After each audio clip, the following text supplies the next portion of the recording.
Briefly, the economy is in a slowdown. That cannot be denied at all. However much the government may try to do that, the economy is a slowdown, and it is maybe falling up to 2% of the previous year's growth. The second important factor is there are no jobs. Youth employment is perhaps close to 40%. Among graduates, unemployment rate is close to 30%.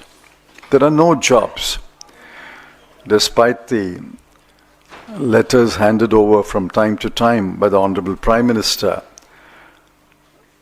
The jobs are being created. Those letters of appointment are filling jobs already vacant. They are not creating jobs. The third is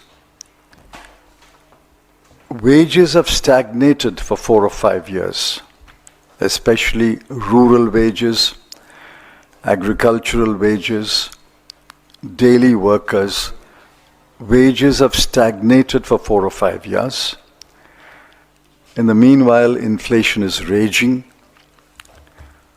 Look at food inflation, education inflation, and healthcare inflation.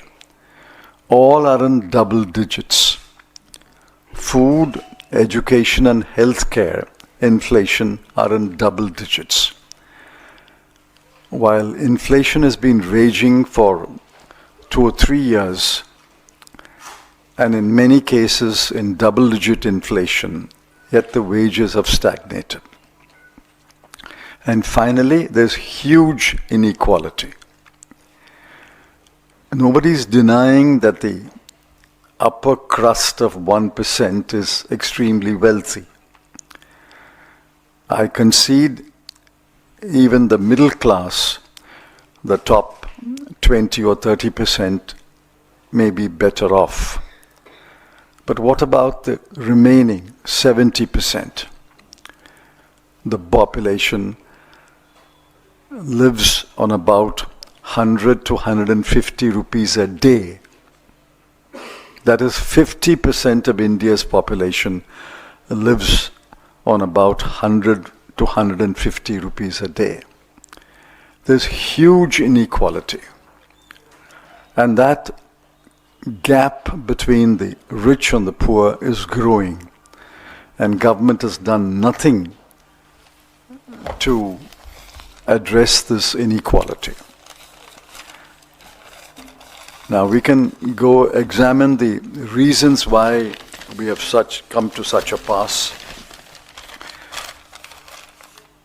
But a budget analysis of the last 6 or 7 years will show that the government expenditure on health, education, both higher education and school education, social welfare, and rural development has fallen year after year since 2017-18.